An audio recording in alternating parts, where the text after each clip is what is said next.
ନାଇଁ ମାନେ ମେହେନ୍ଦି ଗୋଟେ ଗପ ମନେ ପଡ଼ିଗଲା। ଗୋଟେ ପୋଖରୀରେ ଗୋଟେ କଇଁଚ ରହୁଥିଲା।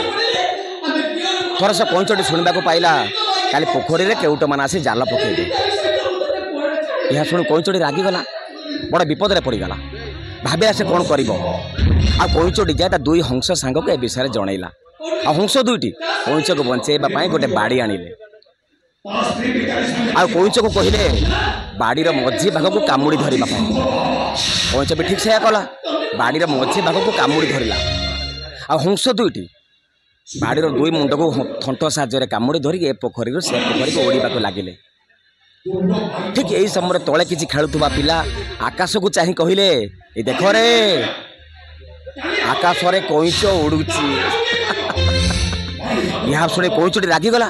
ଆଉ ପିଲାମାନଙ୍କୁ ଗାଳି କରିବାକୁ ମୁହଁ ଖୋଲିଛି ତ ମାଟିରେ ପଡ଼ି ଦୁମ୍ ଛଟପଟ ହେଇ ମରିଗଲା।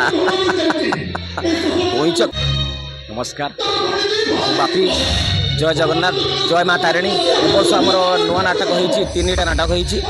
ଆଉ 3ଟା ନାଟକରେ ଆମର ଯେଉଁ ଏ ବର୍ଷ ହେଇଛି ସେଇ ଗୋଟିଏ ଭୁଲ ପାଇଁ ମାଣିକକୁ କିଏ ମାଇଲା ମାଡ଼ ଆଉ ଜୀବନ ଯମୁନା ଉଜାଣି ବହେ, ଏ 3ଟା ନାଟକ ସବୁଯାକ ଭଲ ନାଟକ ହେଇଛି। ବହୁତ ବଢ଼ିଆ ଷ୍ଟୋରି, ମାନେ ଦର୍ଶକ ମାନେ ମନକୁ ମାନେ ପସନ୍ଦ ହେଲା ଭଳିଆ ନାଟକ। ବସିକି ଦେଖିଲେ ଫ୍ୟାମିଲି ଧରିକି ନାଟକ ଦେଖିପାରିବେ, କିଛି ଅସୁବିଧା ନାହିଁ। ସେଇଟା ଦର୍ଶକମାନଙ୍କର ଭଲ ପାଇବା, ତାଙ୍କରି ଭଲ ପାଇବାରେ ମୁଁ ଆଜି ଯାହା ବି ହେଇଛି ତାଙ୍କରି ଭଲ ପାଇବା, ତାଙ୍କରି ଆଶୀର୍ବାଦରୁ 15-16 ବର୍ଷ ହେଇଗଲା। ମୁଁ ପ୍ରଥମେ ନିୟତି ଗଣନାଟ୍ୟରେ ଥିଲି। ମୋର ସେଇଟା ପ୍ରଥମ ଅନୁଷ୍ଠାନ ଗାଢ଼ଙ୍କ ଜଗତସିଂହପୁର। ସେ ମୋତେ ଆଜି ମାନେ କଳାର ପରିଚିତ ଯଦି ମୁଁ ହେଇଥାଏ, କିଛି ବି ଅଭିନୟ କରିପାରିଥାଏ, ନିୟତି ଗଣନାଟ୍ୟ ପ୍ରଥମ ସେଇ ପାଟିରେ ମୁଁ ପାଦ ଦେଇଥିଲି। ପ୍ରଥମେ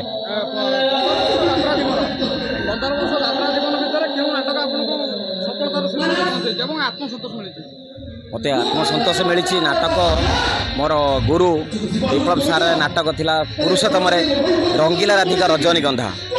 ସେ ନାଟକରେ ମୁଁ ଗୋଟେ ବଢ଼ିଆ ଚରିତ୍ର ପାଇଥିଲି। ସେ ଚରିତ୍ରରେ ମୋତେ ଯଦି ଉତ୍ତର ବାଲେଶ୍ୱରରେ ମୋତେ କିଏ ପରିଚିତ କରାଇଥାଏ, ଯଦି ମୁଁ ପରିଚୟ ହେଇଥାଏ ଯେ ବାପି ବୋଲି କିଏ ମୋତେ ଜାଣିଥାନ୍ତି, ସେ ହେଉଛି କେବଳ ସେଇ ନାଟକ ପାଇଁ।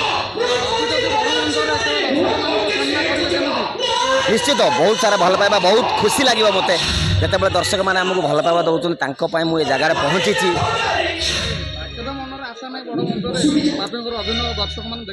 ସେଇଟା ଭଗବାନଙ୍କର ଇଚ୍ଛା, କେବେ ସେମିତି ସମୟ ଆସିବ। ଏବେ ତ ମୁଁ ଏଠି ବି ଏ ଅନୁଷ୍ଠାନ ବି ବହୁତ ଭଲ, 6 ବର୍ଷ ହେଇଗଲାଣି ମୁଁ ଏ ଅନୁଷ୍ଠାନରେ ଅଛି।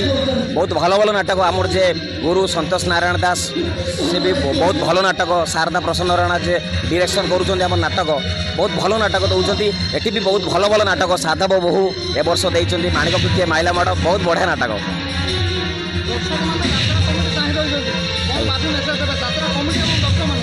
ଦର୍ଶକମାନଙ୍କୁ ମୁଁ ଏ କହିବି ଯେ ଆପଣମାନେ ଆସନ୍ତୁ, ନାଟକ ଦେଖନ୍ତୁ, ତାପରେ ଜଜମେଣ୍ଟ କରନ୍ତୁ, ଆମକୁ କୁହନ୍ତୁ କେଉଁଠି ଭୁଲ ତ୍ରୁଟି ଯଦି ରହୁଛି ଆମକୁ କୁହନ୍ତୁ।